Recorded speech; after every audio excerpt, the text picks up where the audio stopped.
he's feeling really optimistic about what they have accomplished. Yeah. And then he hears that is so heartbreaking. I wrote, who's crying in my eyes right now? When that happened.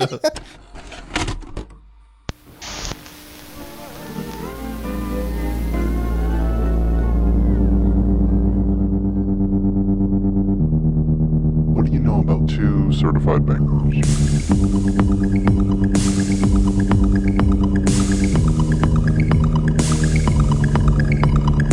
PhantasmaCast. Welcome back to PhantasmaCast, where we watch our favorite movies 2 at a time, and you should too. I'm Jake. I'm Derek. Today's double feature is 1963's The Great Escape. and 1981's Escape from New York. Now, I know what you're thinking, but this is not an escape double feature. It's not a Donald Pleasance double feature either. In fact, it's a Hideo Kojima double feature. And Derek, explain why that is. Because we're gamers and that's what we wanted to talk about. No, because Hideo Kojima himself, Japanese game developer, cited these films as one of several inspirations for his Metal Gear Solid series. Yeah. He directly cites these movies as having major influences on his creative decisions making Metal Gear Solid. Yeah. And the reason we're focusing on it this month is because this month they're releasing the Metal Gear Solid collection, the Volume 2. Volume 2 of the Master Collection is what Konami's calling it. Yeah. So we love the Metal Gear Solid games. Mm-hmm. And we love Hideo Kojima as a maker of stuff. Just a creator, a wacky guy. I don't know. There's just he's pretty singular. So it is interesting when he speaks, when he cites certain inspirations. It makes you go, well, I got to check that out. Yeah. You know, if you're a fan. And I wouldn't say I'm like a longtime fan. I feel like I'm pretty recently into it, like maybe 8 years or so ago. Definitely not like my whole life, like ever since 1998 when Metal Gear Solid came out or something. Mm-hmm. It wasn't like day one like that. There are some people out there and I envy those people. I wish I was there on... You wish you were there on the day. On the day, you know? But like the big deal behind Metal Gear Solid 4 is that it hasn't been ported from the PlayStation 3 until now. Yeah. It's a momentous occasion and I can't wait to check it out. Yeah, I'm really excited because that's the only one I haven't played. Same. Because I went and bought a PlayStation 3 mostly because I wanted to play Sons of Liberty. But I was dismayed at just how, might get a lot of flack for this, but how poorly it runs on the hardware. No, I think everyone knows that. Yeah, people who know ball know that it doesn't run the greatest. But yeah, it's just the frame rate dips, and it's like you can see how ambitious of a game it is for the hardware that it was put on, and so I'm excited to see that game actually run smoothly. Yeah, right. And I personally am like, yo, it's coming to the Switch too. Also, all right, cool. Let's check it out. But yeah, that's kind of the story of Hideo Kojima and the Metal Gear Solid games, is this long history of ambition meeting like hardware limitations, really, right? So like it starts with the Metal Gear games on like, I think the Commodore. Game nerds sound off on us to like correct any mistakes for hardware. But yeah, there's like the Metal Gear games, there was like a lot of limitations about what he wanted to do versus like what the team was capable of doing. Yeah. And a big part of that was like, okay, what's the gameplay here? And he's like, let's hide. We're hiding from the enemies. And they're like, we need a little bit more than that. He's like, okay, we're escaping, because he was directly influenced by The Great Escape. For that was let's make this grand escape game where you have to hide from, you can't be detected by these enemies, and you have to accomplish your mission by escaping. Yeah. And they just had to flip that. They had to invert it to be, okay, it's an infiltration mission. And boom, Metal Gear was born. And he says, like, because he was commissioned to make a war game, quote unquote, right? Right, yeah. So to him, that's what a war game is because of his influences. He's a cinephile. This man lives and breathes film. He says, for me, films are the sun. It's like plant photosynthesis with sunbeams. I want to receive its beams to stimulate my cells and to inspire new creations. Oh, what a brain. What a brain. I love him. So, like when we look at Metal Gear Solid specifically, right? The first one that came out on the PlayStation 1. It's my opinion. I could be wrong. I haven't done all the research.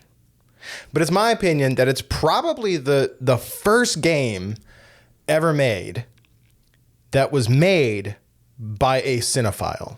I think that's a niche enough claim to go by and people not check you on that. Right. Because like look at how the game was made, right? Like it's again, despite its limitations, it aspires to be a very cinematic experience. Hell yeah.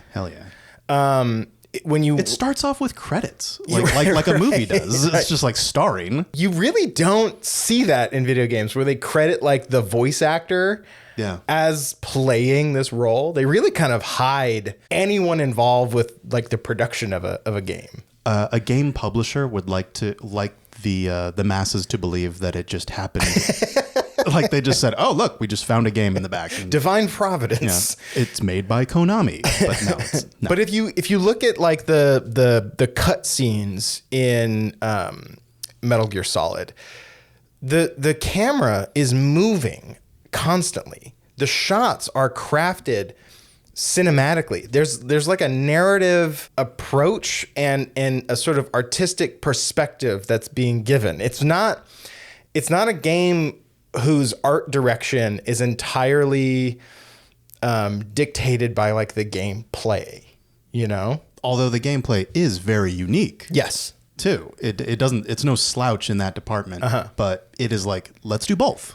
Yeah. That's the ambition there. Yeah. And it has cinematic level music that manipulates you emotionally. Good. It has professional voice actors who are putting their goddamnedest into really kind of like delivering these performances. Yeah. Slight tangent to like another video game of the time, like Resident Evil, for example. Notoriously off. Right. Voice acting at the time, which has like kind of been regarded as like, oh no, it's pure camp. And that's why it's awesome, actually. Sure. But then at the same time, Metal Gear Solid comes out and you're like, okay, unironically pretty good. Why were we able to get such good acting in our game where we hide from guys? Because other games were not made by filmmakers. They were made by programmers. You know what I'm saying? Yeah. Like this man, Hideo Kojima is the clearest example to me of like an artistic prism. You know what I mean? Okay. Light comes in, going with his photosynthesis analogy. I'm seeing your vision now. Okay. Light goes in and he's able to kind of invent something new coming out of it. You know what I mean? Like he takes deep inspiration from the films that he watches. Yeah. There's this really great, I watched this documentary called Hideo Kojima Connecting Worlds. Ooh. And like it's on a section that's like focuses, really deeply on him as like a cinephile. Okay. And he's brought his whole like staff into this like screening room. And he's like, is anyone here a fan of Vincent van Gogh? And he's like, no one. Okay. So what we're going to watch here is, and so he put on that Vincent van Gogh movie where like every frame was a painting. Oh, I think it's like Finding Vincent. That makes sense. Yeah. Okay. Yeah. So he's like, I want you guys to watch the movies that I'm watching so you can get a sense of like what I want to inject into this. Which is exactly, if you've watched any like making of for any movie, happens a lot. With big like Scorsese does directors. it. Yeah. He's like, study up. Yeah. We were just talking about The Matrix, but the Matrix directors were like, read up, about this. We want to have everyone on the same creative wavelength. So there is that like shorthand between let's do this type of thing. Right. Not that exactly, but on the same wavelength. You get me? Like, okay. Let's get in the same headspace so that we can, because I mean, like film is an incredibly collaborative medium. And I think video games pushes that even further, like to an exponential degree, right? Yeah. So you need to ensure as a person who has a vision, you're communicating that to the literally hundreds of people who are creating your game, Yeah. And the like select few who need to fund it, who are like, I don't know what the hell you're doing here, but I'm getting scared. For example, there was this game called A Gang of Dragon that was going to come out with Don Lee. It was supposed to be like the guy who originally created the Yakuza games. Yeah. This was supposed to be his new game. Oh, wow. And then the funding people got scared and pulled out, and we're not going to see that anymore, which is a common day fear. But Kojima, ever since the nasty breakup from Konami, went off and founded his own studio. Kojima Productions. He's good. You know? So he's an independent. I'm so happy for him. So we've talked about his gravitas enough. We've sucked his dick enough. Why though? Let's talk about his style a little bit and what we like so much about it. What do you love about a Kojima game? It doesn't have to just be Metal Gear Solid, but like what is that thing that makes you go, God damn, this is good? Okay. I really love the rogues gallery of weirdos. Yeah. That are in every game. As in Commando. Yeah. No, but like there's your central character has obviously got to be very appealing or mysterious in some way. You're like, what's his deal or what's their deal? Let me follow them on this journey. But then we always meet, like in Metal Gear Solid, for example, there's like a cyborg ninja. There's Sniper Wolf. There's, too many to name really that I'm kind of forgetting right now. But then in like Metal Gear Solid 2, for example, which I love Metal Gear Solid 2. It's a masterpiece. That was like my entryway into it, where I was like, holy fuck, he cooked here. Which pissed a lot of people off at the time because it didn't center Snake from Metal Gear Solid. Raiden? Raiden. Yeah. I love the Colonel. I love the codex sequences. In Metal Gear Solid 1 through 3. Because you could like in those codex sequences, like it's literally just avatars talking to each other. Yeah. For like 10, 20 minutes at a time. And so if like you're telling this to like the money people, like this is going to be something in your game, and they're like, that sounds boring as fuck. Yeah. Like, how do you play that? Yeah. They don't get it. Yeah. But and so that's what I mean when I say it's a very cinematic experience. It's good enough that you can put the controller down and just kind of let yourself be pulled into the lore, of the game. That's like your favorite part then? I think I love Kojima's style in the same way that I love like John Waters' style. Okay. In sort of like there's something unique about like the delivery of the performances.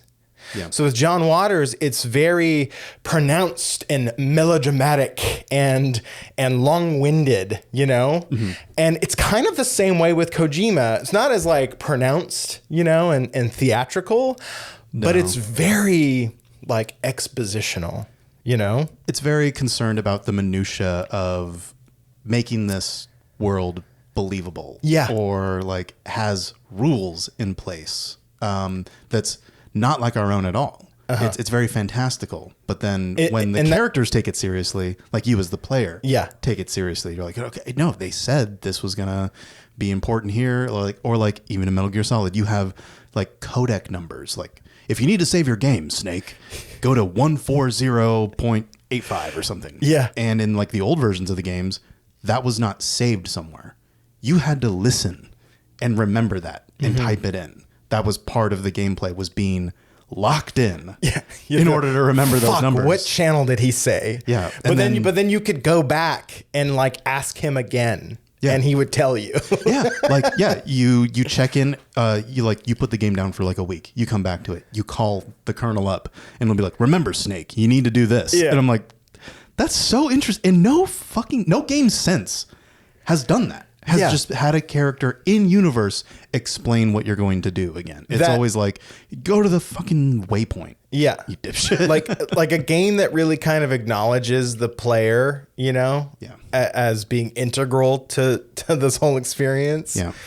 But especially at the end, I think of like Metal Gear Solid 2, there is a long sequence of like a monologue, like talking about like the Sons of Liberty and this whole kind of secret, conspiracy and long diatribes about the digital age and how men of war are leading us to oblivion and everything. But it's just so on the nose, Like like every screenwriting class it tells you show don't tell, right? This motherfucker tells you. He's constantly telling you. You know what I mean? He's breaking the rules and you like it.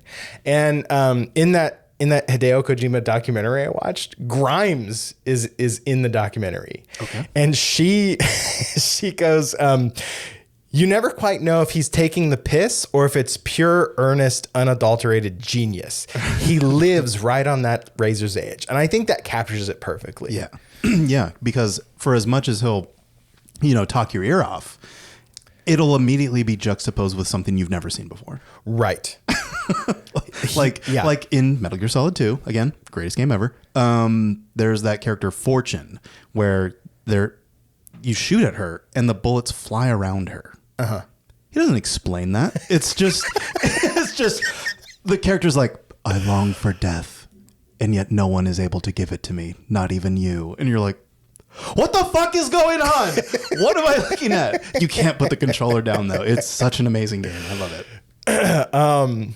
So yeah, like Hideo Kojima is like a true artist, and there's no shortage of other artists who are also in on the Hideo Kojima dick sucking game. Yeah. Guillermo del Toro loves his shit. Mm-hmm. Like he frequently works with like Hollywood directors too. Yeah, just pop into Death Stranding and you'll see there's all the guys. There's Guillermo. He has Nicholas Winding Refn. George Miller is in Death Stranding 2. It's awesome. It's a guy like so obviously is inspired by cinema, So let's go into the movies that kind of sparked this whole thing. All right. The Great Escape, directed by John Sturges in 1963, based on a true story, a group of Allied prisoners of war attempt an ambitious mass escape from a high-security German POW camp during World War II. Led by a relentless team of specialists, they build 3 secret tunnels under the camp perimeter while attempting to slip hundreds of men out behind enemy lines. Yes, and it took me a long time to see this movie. I think you'd seen it like a few years back now, and you were like, do you mind if I spoil it? And I'm like, nah, go ahead. We'll watch it at some point. And you're like, I think the title's a little ironic or something like that. Yeah. So we're spoiling a 1963 movie here. It's not that great of an escape in the end. Yeah. But the build up to it, all the little machinations of it is indeed great. It's fascinating, right? It's my favorite part for sure. And I think that's what Kojima latched onto is that collaboration between all these like disparate individuals who are all going through the same thing and have a collective goal of escaping, of disrupting the Germans in the lead up to like D-Day, I think was. And getting into like the minutia of the things that they like had to do to carry out their plans, right? Yeah, all their little specializations. So like the whole movie, basically the thing that like sets the scene is you have this British officer telling the German colonel that, it's our duty to attempt to escape. Yeah. Like it's our like we're not just gonna sit back for the rest of the war like you want us to. It's our sworn duty to escape and to harass the enemy behind enemy lines. He's like, wouldn't you agree? And he's like, yeah, fair. Yeah. And I kind of like that, right? Like that kind of acknowledgement of like soldier to soldier, and how that contrasts between the commandant is of the Luftwaffe, the German Air Force, and he's also kind of at odds with the Gestapo and the SS. Yeah. The real goons that come in, the ideological assholes that come in. Yeah. I love that part when they're like, Hail Hitler, Hail Hitler, Hail, and then the commandant's like, Hail Hitler, you know? Yeah. When they drop off, what I think is the star turn of this movie is Richard Attenborough. Yes. As Bartlett. Big X. First of all, that's a Metal Gear Solid ass name. Yes. Big X. Of course. But yeah, when he showed up, I was like, hold on. Is that Welcome to Jurassic Park? Yes. All clean shaven?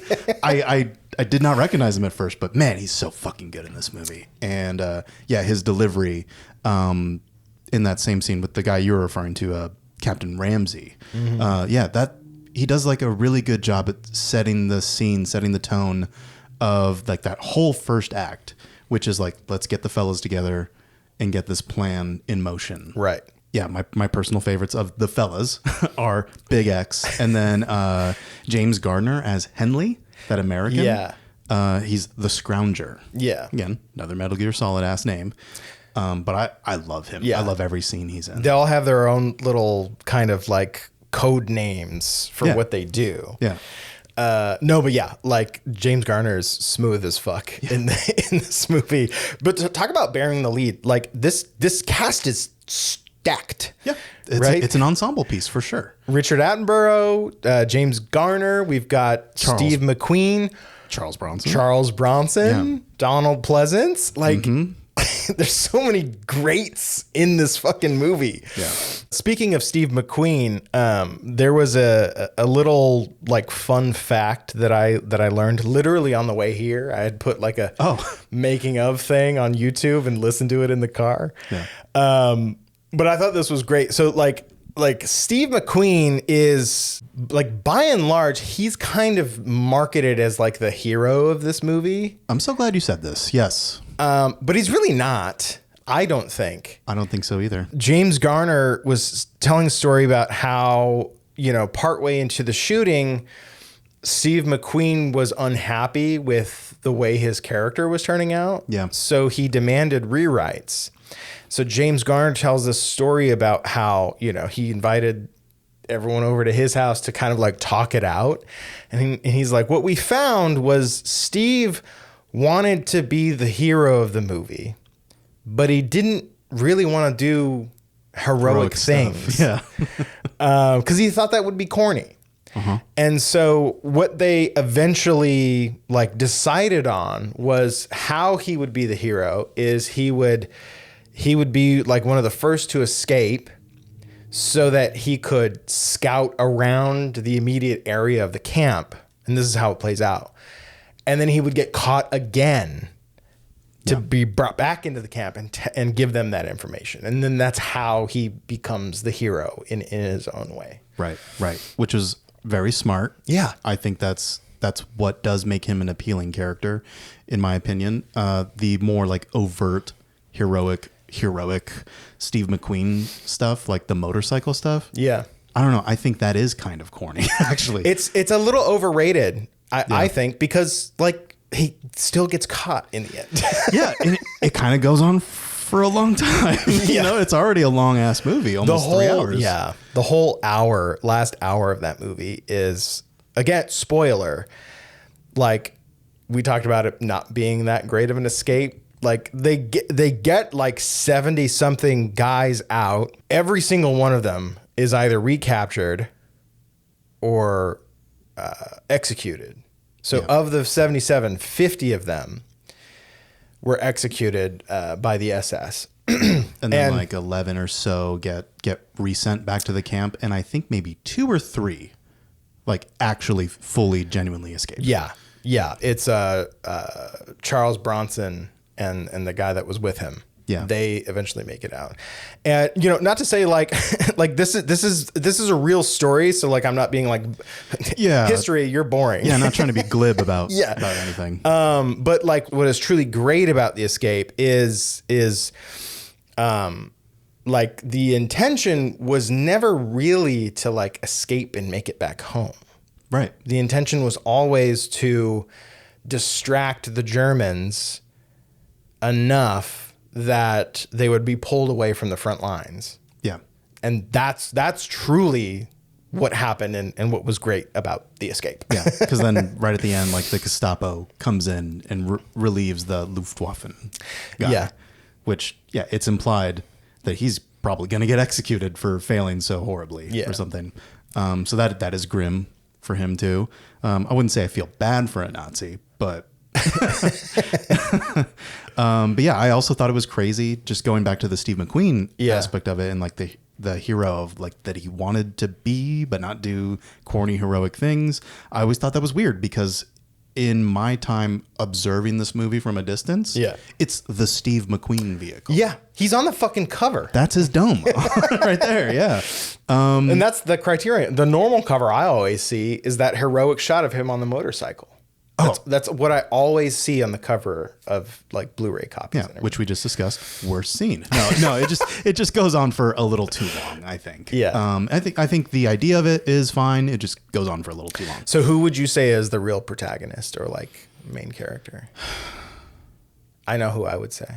It's truly an ensemble piece. It is. It's hard to pick, but like I already picked Garner, the Scrounger, and Attenborough as Bartlett. I kind of want to go with Attenborough, right? Yeah. Because he's kind of the mastermind. He's Big X. Yeah. And then again, we already spoiled everything in this movie, but when they're in the truck after they've been captured, after those people have been captured, and they're bringing them back to the camp, and they're like, "Hey, we're just gonna stop to stretch our legs here." Yeah. And I'm like, he and Cavendish kind of go on, and he's kind of having this moment of like victory almost. He's like, he says something like, I think this might be the best day of my life. Or, you know what I mean? He's like, it wasn't quite a failure. Like if it was a failure, I feel really good about this one, or something way more deep. He's feeling really optimistic about what they have accomplished. Yeah. And then he hears, that is so heartbreaking. I wrote, who's crying in my eyes right now? When that happened. Yeah. So who's the hero? America. No, no. But really like all of them. Yeah. Just like the spirit behind the indomitable spirit, right? Yeah. The like, sure, you got captured and you're in a POW camp and there's not a whole lot you can do about your situation, but what you can do, you will do, right? Yeah. And to go back to like the minutia of it all, I love that shit in a movie. Yeah. I think a lot of people, a lot of like Hollywood producers might think that that's boring or people don't care, but I fucking buy into that shit so much. Yeah. Like the scene where the guy comes in and he is explaining how they're going to get rid of the dirt. Oh, I love that. Yeah. I think that was Cavendish. Yeah, I think so. Yeah. Yeah. He's like The socks. And he's the like little they're measuring underneath the little bungalows. Yeah. To make sure they're not dumping. Yeah, we can't just throw it under the huts. Yeah. Like they've already measured. So they've got this like kind of sock contraption that they wear under their long coats, and they fill it up with dirt, and as they're walking they just let it go and it like falls out of their pant Yeah, legs. they pull a string and it removes the pin and it unleashes the dirt, and they just kick it over. So they establish that gardening routine. They're just hacking away at that fucking terrible soil. Yeah. And then people come up and go, "Hey, nice little plot you got here." Dirt comes out. Awesome. But like think about that. Like how much dirt do you have to move to dig a fucking tunnel 50 yards, right? Yeah. And you can only move it like a sock's worth at a time. Yeah. Crazy. I'm catching myself in an error. It wasn't Cavendish. It was Ashley Pitt. Oh, this is for all Pitt. the for all the Great Escape heads. They're going to be like, no, that wasn't Cavendish. That wasn't Cavendish. That was Ashley Pitt. No, stop. No, it's okay. I caught it. Cavendish has the mustache. Yeah. And I remember because I watched it again and I was like, oh, I didn't realize they foreshadowed the part where he like jumps on top of the bunk beds. So that's the first thing he does when he gets there. He's like, oh yeah, top bunk. Whee! Jumps on it. And then when McQueen's character is like gathering a bunch of wood. He's getting like every odd plank from underneath the bed. He like tries to remove it from the bungalow. Cavendish comes whistling back in. He's like they were singing like Christmas carols to disguise the digging and stuff. And he just goes to jump in, and McQueen's like, "Oh no, wait!" And he goes and crashes through like 3 different beds, and he's like, "What the hell?" And McQueen's like, "All right, sorry about that." Yeah, for a good 2 hours of the movie, it's kind of like a light comedy. Yeah, I wrote that too. I was like actually kind of surprised by how much levity was in the beginning. And then after they escape, the last hour of the movie is basically just documents them either getting killed or caught. It's a fucking letdown at the end, you know? Yeah. And Ashley Pitt, again, got him right, gets shot in the back trying to save Bartlett and Mac. Right, from being caught by the SS. Because he hears a go, Bartlett. And he's like, oh, shit, interference. Yeah. And he fucking kills that guy, too. Fucking turns his gun on him. Yeah, that was sick. And then Henley, played by James Garner. Yeah. He's a scrounger. So he's basically the guy who's got to go and pick pockets and get all the supplies that they need. Right? He's so smooth. I want to be him when I grow up. He does that. That's like an aspect of his character I really like. Is his smoothness, his ingenuity, his like they're like, hey, I need some iron for a pickaxe. He's like, yeah, sure, done. Doesn't even think twice about it. When Donald Pleasance needs a camera, he's like, okay, what's the focal length and all that stuff? Yeah. So then when he bribes that what do they call him? I think they call him a mole or no, a ferret. Werner the ferret, who he's just like talking about his like bad teeth, and he's like, oh, here's some chocolate. Yeah, he goes and steals supplies that he can then use to bribe the guards. So cool. Or when it's a failed attempt, he pickpockets him, gets the wallet, so he gets the documents for Donald Pleasance to forge. And Bartlett gives him, he's like, oh, 10 out of 10, chap, for this. He's like, yeah, whatever, it's on loan. Yeah, and not only does he get like a something that they can like copy and forge, he can now use that to like blackmail the guard for losing his shit. You know what I mean? If I had to like retrofit a Metal Gear Solid character into him, he's Otacon without all the smoothness. Because Otacon's just kind of a big old dork, but he's very resourceful. So that's why Snake keeps him around. Yeah. My big thing about like why Henley has to be up there number 1 is how he comes in clutch for Donald Pleasance's character. Right. Once we learn that he's going blind. Again, who's crying in my fucking eyes right now, bro? But you can't make Donald Pleasance blind in my movie and not expect me to weep. Well, he plays it so sympathetically. He's just this mild-mannered guy who he fucking likes to birdwatch and drink tea, dude. Yeah. He's like, when Henley and Donald Pleasance first meet, he's like, Blythe, what are you doing here? He's like, oh, I got caught doing this. It's my own silly fault. Yeah. No. What do you do here? Oh, I'm the forger. Yeah. Yeah. It's very his specialty is secondary to his curiosities. He refuses to leave him behind. Yeah. Bartlett's like Henley refuses. Yeah. He's like, he's got to go. He's going blind. He's like, nope, not if he's with me. Yeah. He's like, he did so much to help get us here. Like, we're not leaving behind. Now, how does The Great Escape relate to Metal Gear Solid a little bit more than like some specific characters or like the details of minutia and all that stuff? I'm glad you asked, Eric. Okay. So in that PlayStation Magazine article from 2003, Kojima directly says, of all the experiences that served as the fertilizer, it's going back to that growing thing that served as the fertilizer for growing the fruit of MGS. This is one of the most powerful. If The Great Escape didn't exist, there probably would be no MGS today. So, like, let's think about what Metal Gear Solid is. You mentioned that he had originally set out to make a game about escaping, right? Yeah, that's what I've read. Yeah. That was the genesis, really, of Metal Gear Solid. Right. But then, you know, it evolved into an infiltration mission. But then, you know, we transpose like this like ensemble cast of like specialization people. Like, how do we get that aspect into Metal Gear Solid? Now it's the type of enemies you encounter, like your little mini bosses along the way. And then, you know, Big X becomes maybe Big Boss, even, you know, there you go. That's probably like the most direct line there. And, you know, Big Boss, if you know ball, is a fascinating character. Metal Gear Solid is widely credited with kind of birthing the stealth mechanics that still define the genre today. Right.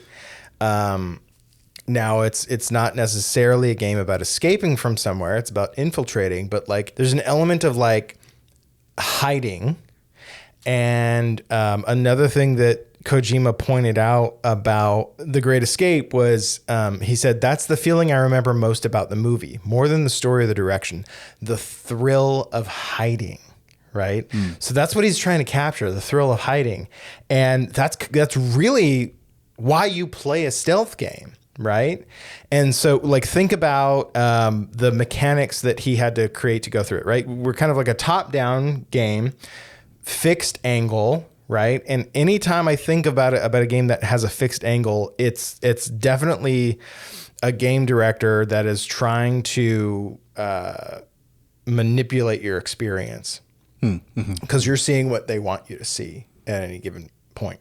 Yeah. Right. Don't look at the ceiling. You are look at your character. Right. Look at your surroundings in this limited little view. And you are free to move around in that box, but like at the same time, you look up in the corner and there's the map of what you're looking at, which has an insane justification in game universe of like some like radio wave frequencies being like transmitted. It's great.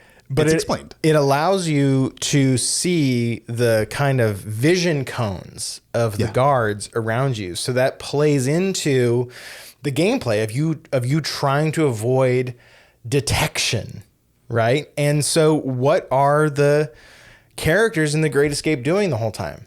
Avoiding detection. Yeah. Even Steve McQueen near the very beginning of the movie, I think, is calling out like, hey, there's a blind spot between these two guard towers. Let me test it out. Yeah, because they're going back and forth like a Metal Gear Solid guard of being like, my cone of vision is going over here and it's going over here. Literally, there are searchlights sweeping the ground, right? And they're avoiding being caught in the light. Like, yeah, during the actual escape. Yeah. They have to get on the ground or run to the trees real quick. That is like really kind of like baked into like the DNA of it all. Is he wanted not just to make the gameplay about not being detected, but he wanted you to feel the thrill of successfully getting away with not being detected. And that's a big part of what that game is you're hiding around, because it's not a war game in the traditional sense where you're like blowing shit to smithereens. Yeah. Kill as many as possible. Yeah. No, it's not about that at all. It's so much about avoiding detection that I even just reset the game. If I get detected, I don't want to keep going. Yeah. Like that brings shame to my name, to my honor. I'll go back to my previous save. Like, nah, there's a way to get this. Will I spend an hour on a single location? You goddamn right I will. To make sure, especially in Metal Gear Solid 2, I can run through and freeze and get their, dog tags out. Another thing that we have not mentioned is when it comes to the gameplay again, there's more than one way to get to your destination. There's more than one way to go about it, right? Yeah. You could tranquilize all the guards on the map if you wanted, or you could just avoid not being seen. Like, it's up to you, the player, to decide how you want to do that. Yeah, the story is linear, but there's enough wiggle room in there to have vastly different gameplay experiences from person to person. And that's what we've been talking about for all these years is the story is kooky and in some places like nonsensical and outlandish and fantastical, and we all love that shit, but we all love like, hey, like I went about doing it this way. It's like, what? Are you insane? Yeah. Why would you do it that way? Like it's clearly the better option to do this. And you like to do their dog tags, and I'm over here like, Derek, why would you risk being caught just to get the fucking dog tags? Because it's the thrill. It's the thrill of being like, you're not going to shoot me, are you? I'm like, well, with that attitude, yes. So yeah, like it may be a very kind of simple thing that Kojima pulled as far as like influence, right. But it's oftentimes the like being able to boil something down to its base that is about finding the influence somewhere. You don't have to copy things or like homage like Tarantino or George Lucas. You can really kind of pick like, there's the basic ingredient or building block that I really like. I'm going to take that in. That's going to be my soil. Yes. And the tree that grows from it will have fruit that is all its own. Yes. But speaking of, boiling things down to their essentials, Escape from New York. Escape from New York. I am so happy that we were able to get this in the running, and I'm so happy that we were able to do it in a cool way, because I love this movie. I love John Carpenter. John Carpenter is like, he's like the coolest filmmaker I can think of, really. Yeah. We started this show talking about a John Carpenter movie, The Fog. Yeah. Photographed by Dean Cundy. The Dean of Darkness. He returns. So yeah, like I love this movie, and I love that there is a connection, with Kojima to other things I love, just as much. You want to give us that plot rundown for the insane people that haven't seen this movie? Yeah. I kind of took that for granted. Yeah. You haven't? What do you mean you haven't seen Escape from New York? You should subscribe for that. John Carpenter's Escape from New York, made in 1981. In a dystopian future where Manhattan has been transformed into a maximum security prison, former Special Forces soldier turned criminal Snake Plissken is injected with micro-explosives and sent on a high-stakes 24-hour rescue mission to extract the President of the United States, played by Donald Pleasance. Mm-hmm. After Air Force One crashes inside the city walls. Like that plot point is so funny to me, because it's like kind of what just happened. Did you hear that story about Trump? Oh yeah, going in the decoy plane. Yeah, being snuck off Air Force One and leaving his aides and all of the fucking Air Force One press pool on the decoy plane that they were going to shoot down. And then people play the clip of him, like, I don't know how long ago, but being like, if I go down, you go down. It's like, I don't know about that, Chief. It doesn't seem to be the case anymore. He's getting whisked away on a fucking treat trolley. You know what I mean? And which is exactly what happens in this movie. The president gets in his little fucking egg. Pod. The presidential pod. Yeah, dude, the plot alone, the plot description alone, and the president pod are Metal Gear Solid. Actually, if you've seen or even heard about Escape from New York, you kind of have an idea about where Metal Gear Solid's gonna go. Yeah. The setup for this movie is so good, of just Jamie Lee Curtis voiceovering about like how New York is now a maximum security prison and it's surrounded on all sides. Again, plot exposition stuff. Mm-hmm. Kojima's like, oh, I'm taking notes. So you can tell. Like John Carpenter's telling right now, but he's also showing me a cool graphic to go along with it. Yeah. And the most obvious line to Metal Gear Solid is Snake. His name is Snake Plissken. In Metal Gear Solid, it's Solid Snake who you follow. There are many more snakes. We're not going to go into it because this would be a 3-hour episode. But then in like Metal Gear Solid 2, he goes by a code name, Iroquois Plissken.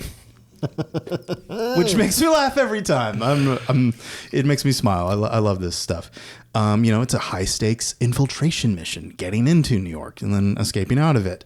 There's a convoluted base of operations in Escape from New York, which I love too, which has our boy Tom Atkins in it. And is it Lee Van Cleef? I think it's Lee Van Cleef. Yeah. As a Hawk, he's got that cool earring. Yeah. I love that. Love that for him.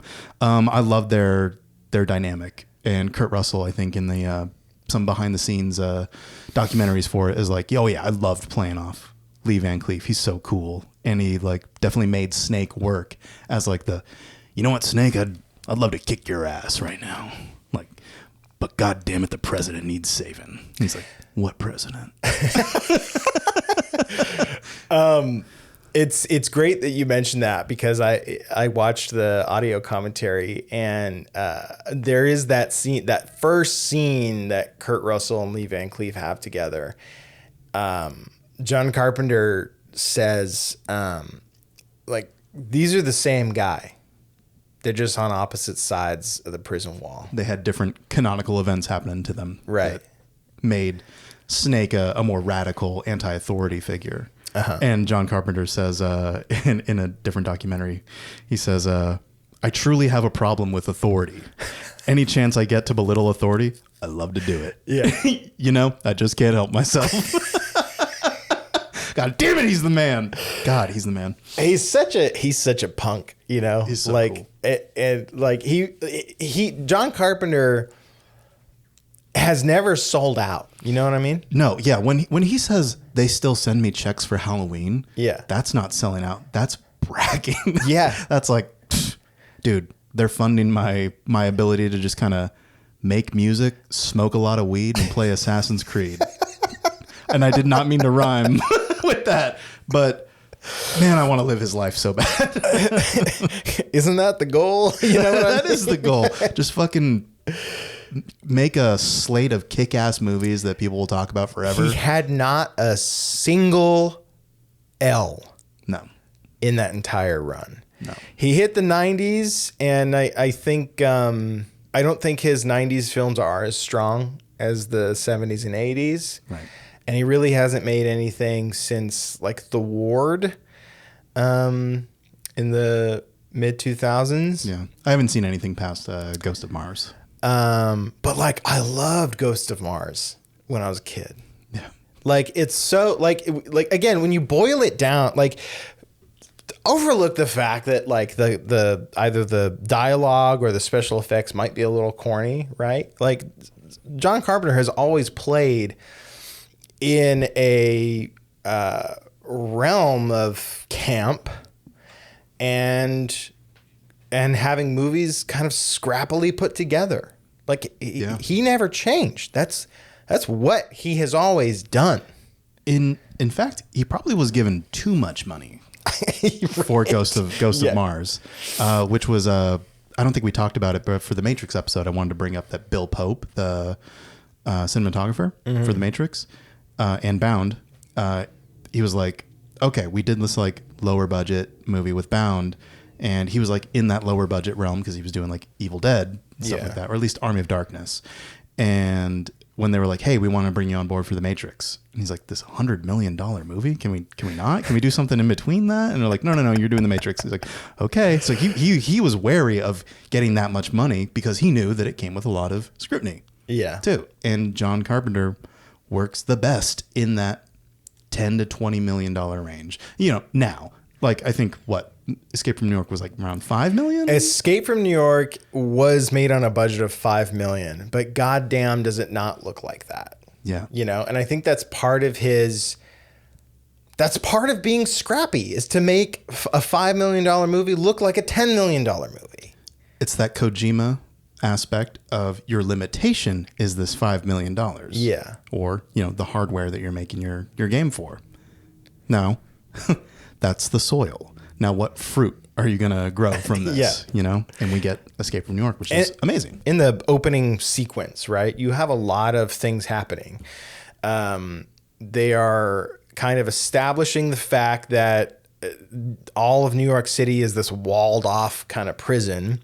Yeah. They are operating the prison from Liberty Island. Ironic much. Yeah. There's a lot of like going back and forth and kind of establishing how this all works. And it's so fascinating to hear John Carpenter talk about how they made that 5 million look like 10 million, because, you know, they layered shots.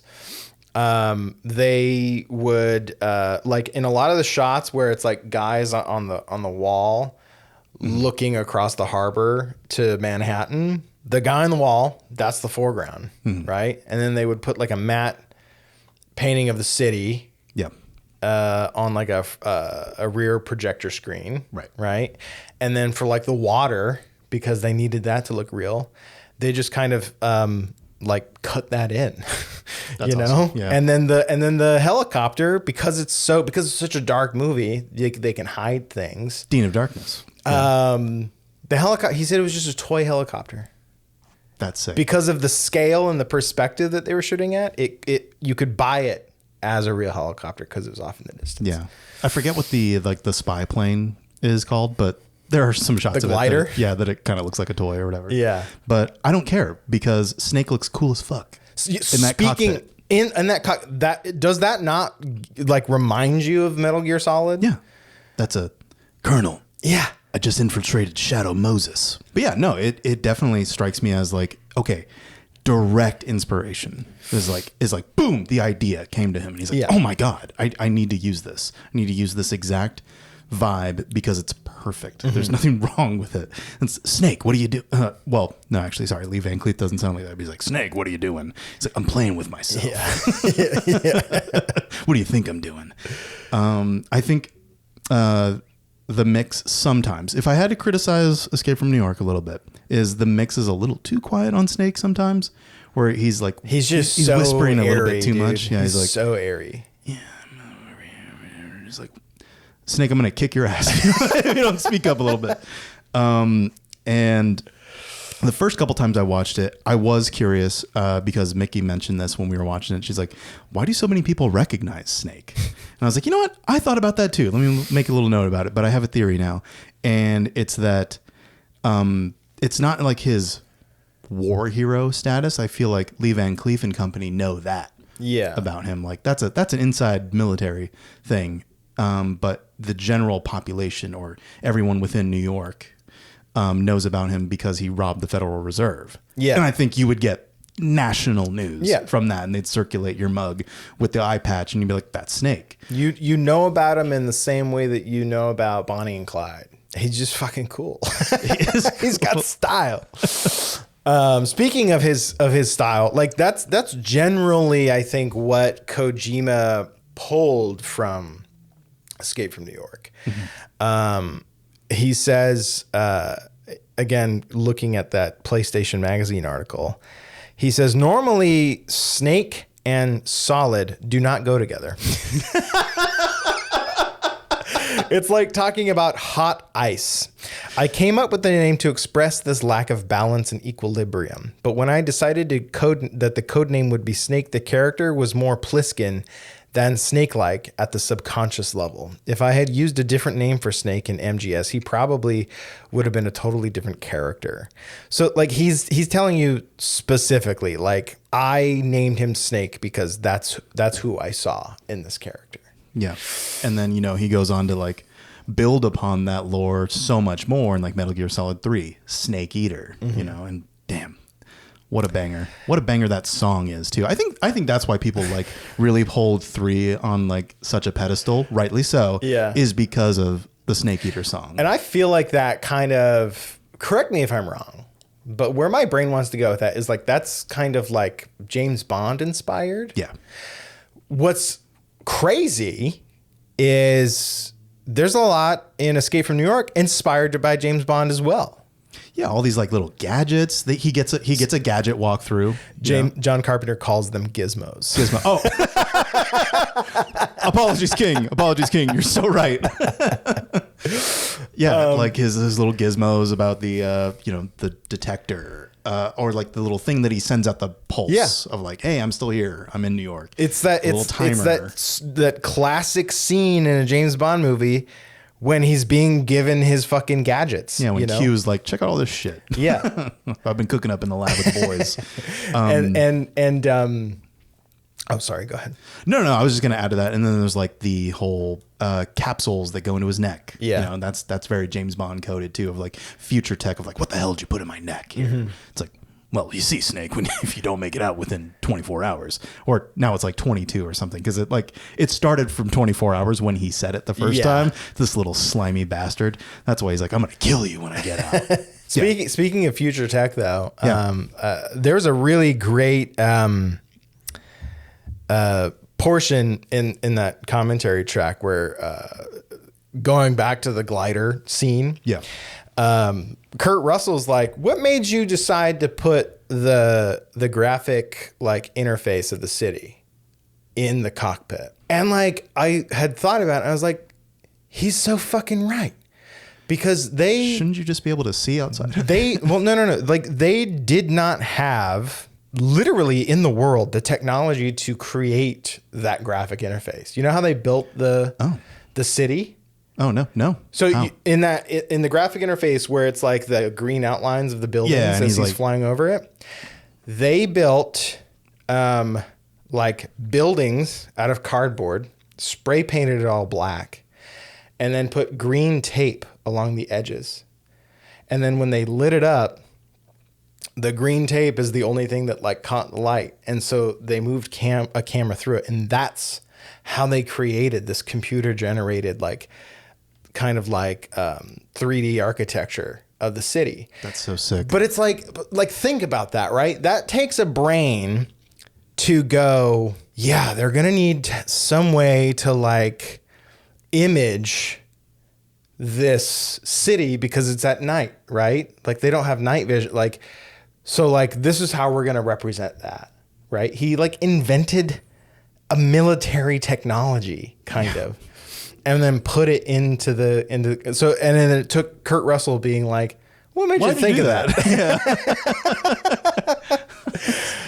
So like John Carpenter does not get enough credit for the kind of like visual, his contributions to like visual language. The visual language. Yeah. He does get plenty of credit for like the musical contributions. Sure, yeah. Score's great in this. And I think he would be like, it's all right. It serves a function, you know? So I have this article that I found that I thought was pretty funny and a little enlightening called Don't Call John Carpenter a Horror Movie Director, says John Carpenter by Dave Portner. And there's like three sections I want to pull from. The question is, growing up, your soundtracks were a big influence on me musically. Do you think of those soundtracks as separate from the movies? So Carpenter says, quote, I don't, because I've never listened to them alone. They're functional.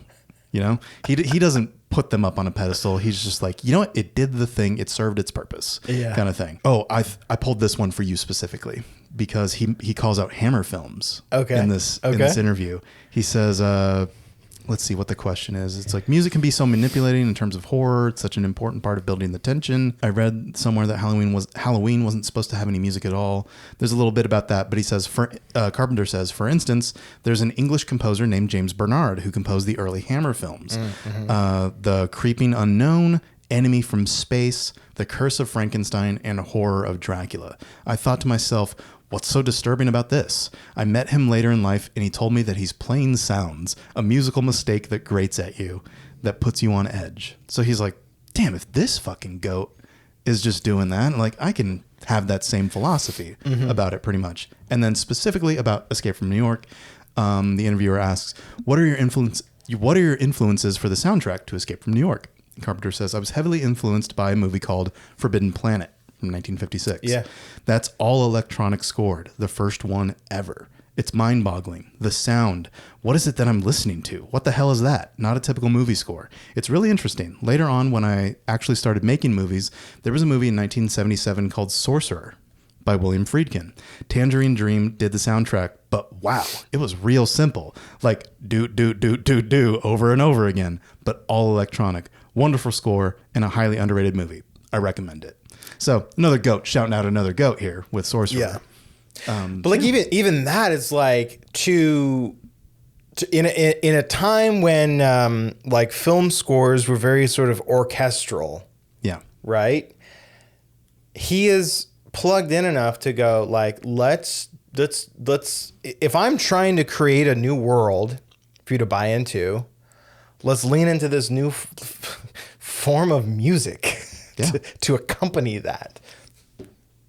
fucking genius, you know? Yeah. But that sounds so simple, but it takes a genius to see it. You know what I mean? Yeah. Yeah, it's not simple in execution. It is simple at its core. Yeah. Yeah, I agree.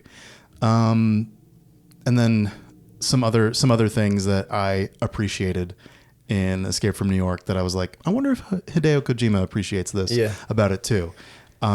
Is the use of a fight ring or like a blood sport section of some kind when the Duke of New York captures Snake and after he fails to rescue the president there. Because in like almost every JRPG that I love, I'm a big JRPG guy, not so much like the pure anime ones, but I digress. The ones that I love always find a way to like shoehorn in some fight ring of some sort. Yeah. And like every Yakuza game has it. Final Fantasy VII has it. Dragon Quest XI, Octopath Traveler. And then I weirdly was replaying Paper Mario: The Thousand Year Door like a year ago, and I'm like, there's a fight ring section in this. And it's a Nintendo game, so it's Japanese developed. And I'm just like, what the hell? What's up with that? And then I imagine Hideo Kojima seeing Escape from New York and being like, how very Japanese of him to include a fight ring. He's got a fight ring in MGS1, right? When you're in the elevator, you're surrounded by all those guys that are like invisible, okay. Right? Yeah. I think that would count. I think that counts. Yeah, okay. Yeah. But yeah, I thought that was funny. I also had some notes about like the Duke of New York. Because another question of like, why do people recognize Snake so much? Another question I had was, why is the Duke of New York the Duke of New York? And I put wrong answers only. So I want to hear your take on like why the Duke of New York is the Duke of New York. Why the Duke of New York is the Duke of New York. Well, I mean, he's played by Isaac Hayes. Yeah. So enough said. Yeah. And I try to imagine a life. I'm like, okay, Isaac Hayes brings that presence to it. And I was like, okay, let's look at what the Duke of New York has. He has that like tricked out car, right? I'm like, was he an aspiring automotive designer? It's got chandeliers on the hood. Chandeliers, plural.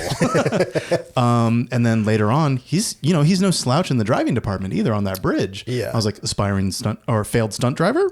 I don't know, maybe. And then the fight ring, I was like, failed wrestler, because he like presides over the situation with such authority there. And the Duke of New York stuff has like some of my favorite line delivery from Donald Pleasance in the whole movie. He doesn't have too many lines in this, but my favorite line is when he's like, "What did I tell you?"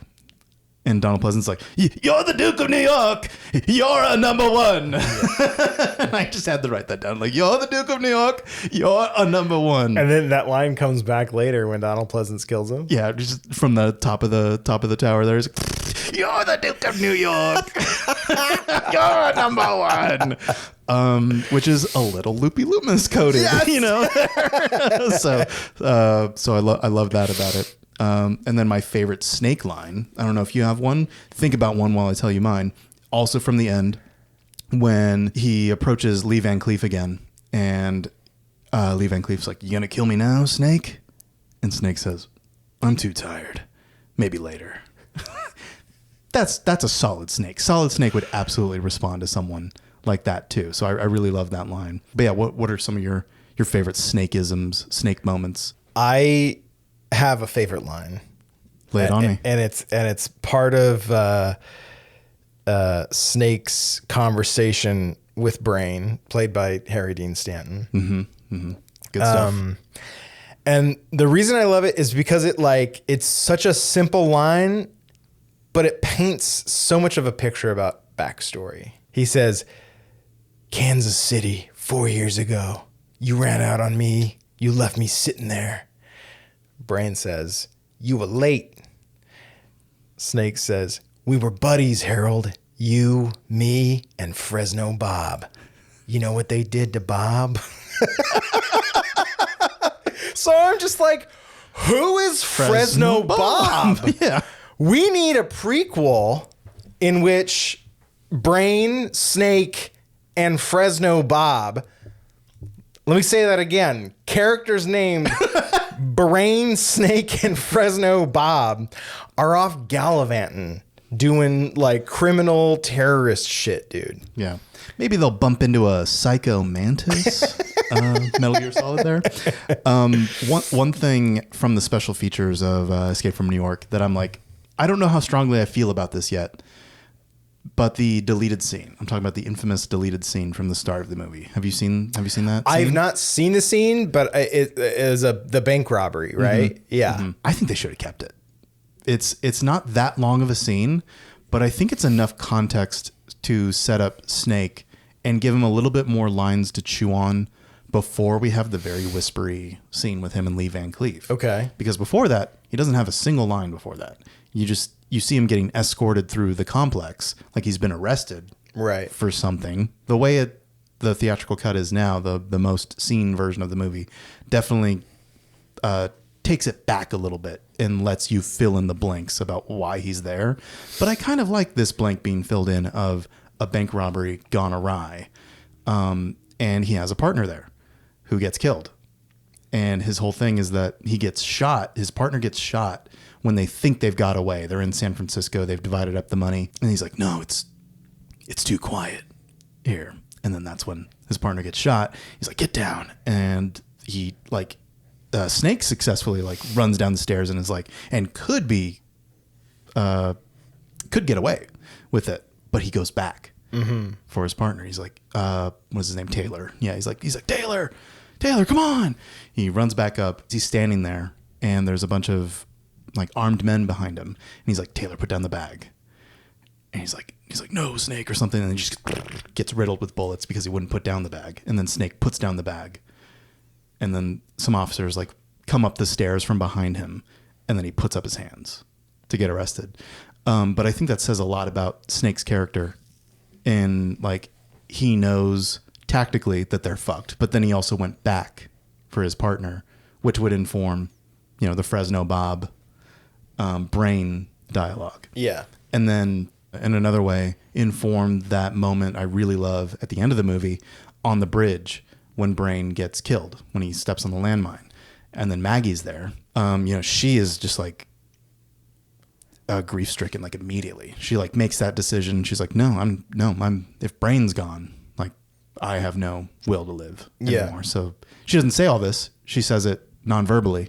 You can see the decision she's made, in her face. Yeah. And Snake is just we got to keep moving kind of thing. So without that, it feels a little heartless of him being we got to keep moving. Right. Or maybe you understand why he left him because of the Fresno Bob situation. Right. But with that failed bank robbery from the beginning, you realize he needs to keep moving because that's the only way you get away. Yeah. Kind of thing. You can't be slowed down by this, even though it is someone you care about and who was, instrumental in the escape, which really informs the best part of the movie, the ending. So the ending of the movie, right?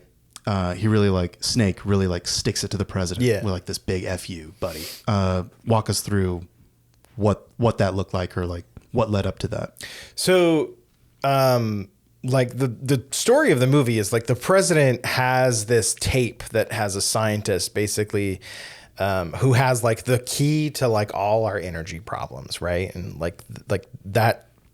that science is on the tape, and the president's on his way to this peace summit between the world powers that are currently at war and whatever. And so it's going to end this big conflict that's happening.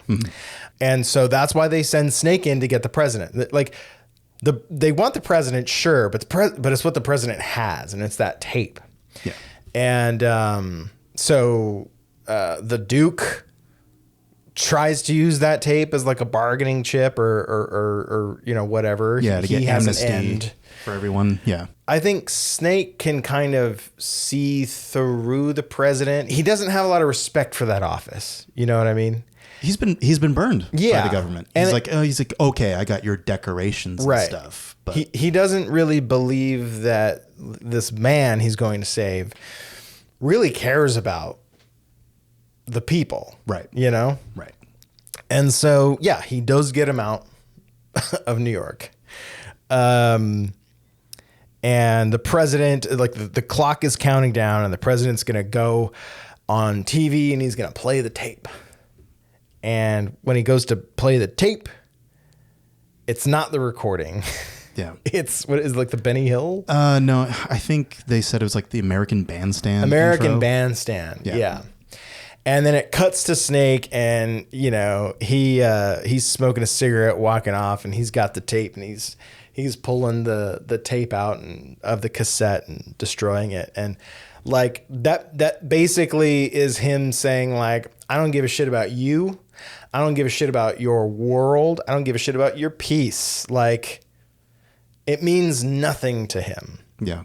What kind of like foreshadows that decision is they're like, well, here's the man who rescued you, Snake Plissken. You know, have anything to say to the president here, Mr. Plissken? And he's like, sure, one thing.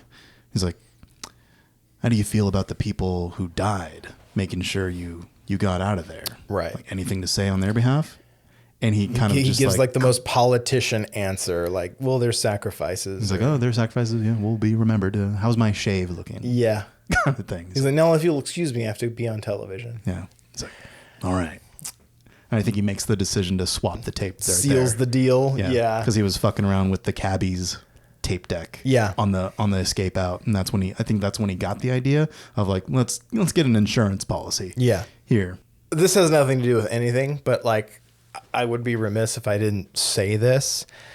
Are you aware of Donald Pleasance's backstory for the president? No. Okay. I think it's great. Okay. So like, Donald Pleasance is British. Yeah.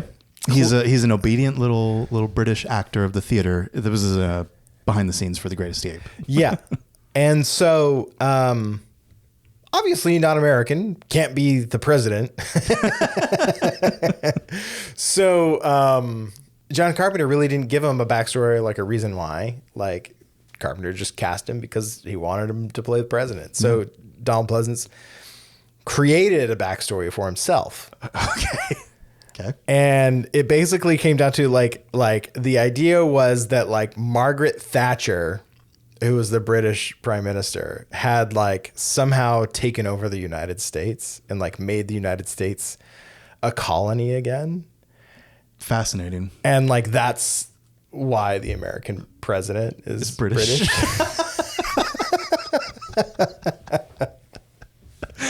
Okay. So yeah, even more justification for Snake, the most American. Yeah. Fuck you and your government type of guy is like, fuck you, you British president. Yeah. You cut out piece of shit. And that's, that is really the kind of filmmaker that John Carpenter is fuck you to authority, right? If you look at like They Live, for example, John Carpenter says that movie is his reaction to Reagan. And if you think about it, like what is like kind of like the focus in the first like 20 minutes of They Live is homelessness in a homeless encampment. He wanted to show like, this is what your bullshit policy is really doing to this country. He's always been a filmmaker that's said fuck you to not only authority but like right-wing politics. It's just that punk like mentality, the scrappiness of the way that he makes his movies. That's part of the building blocks that Kojima picked up on of like, how do I take the essence of like a Carpenter film and put it into my story, Right.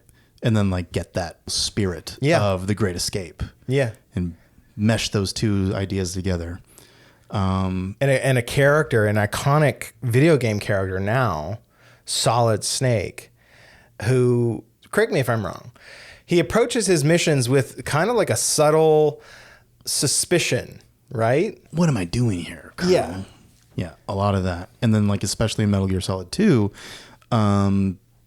like the veil has been lifted for like how he's just like a tool of the government. So he splinters off to do his own thing with Otacon, and like he's on like this mission to rid the world of Metal Gears because it's just Metal Gears? Yeah, because it's just like, spreading the proliferation of nuclear weapons. So he's very like about peace. But he's using his like military background to splinter off and do his own thing. Yeah. And that's really what I kind of see Snake Plissken as. I don't really see him as like a criminal per se. I just kind of see him as a rogue who's decided that, you know, this system is not worth subscribing to. So he's just going to do his own thing. Yeah, he's like a disruptor, not a murderer. He doesn't just go in and like start killing people at will. Yeah, but he's not a terrorist either. He's not ideological. He has no ideology. He believes in nothing. Carpenter did say that this would be like his most nihilistic movie, and then Snake is his most nihilistic character. And then Kurt Russell would say like, that's just kind of how John is as a guy. And, you know, we went back and forth about this whole idea of like, no man is an island. But we kind of like agree that, you know, some men are.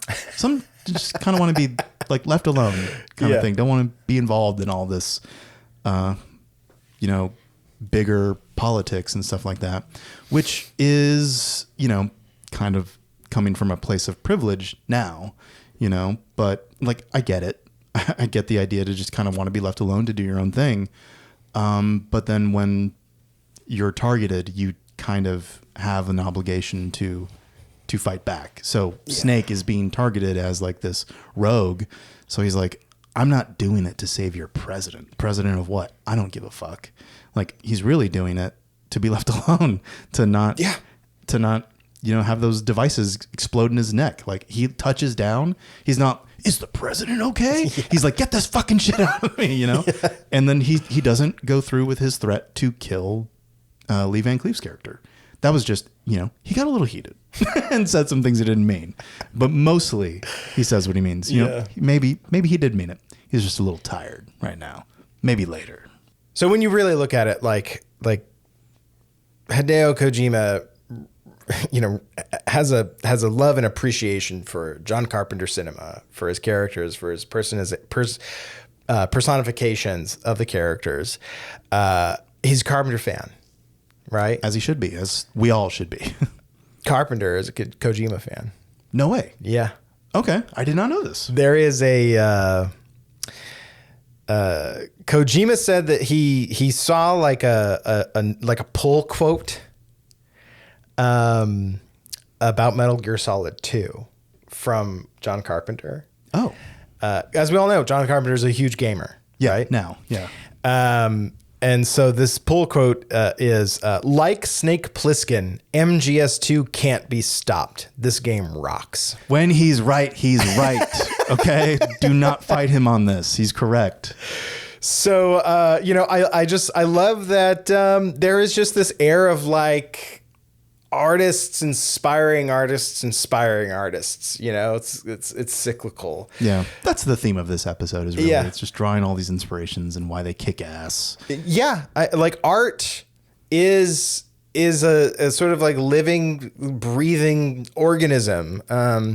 Nicholas Winding Refn in that documentary it basically is just like the point of art is to provoke or inspire. Like when you boil it down, like that's what really it should attempt to do. The Great Escape inspired, and Escape from New York provoked. Damn, that's a great way to end it. Yeah. In my mind, yeah. And obviously, check them out.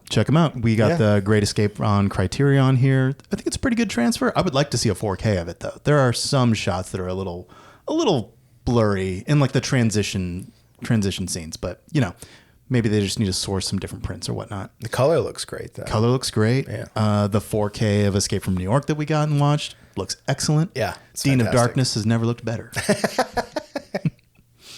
So yeah, go watch these movies. Watch them together. Love them together. I don't care. Just watch them somehow, and then go play Metal Gear Solid. Absolutely. Have a good one, you guys. Bye, guys.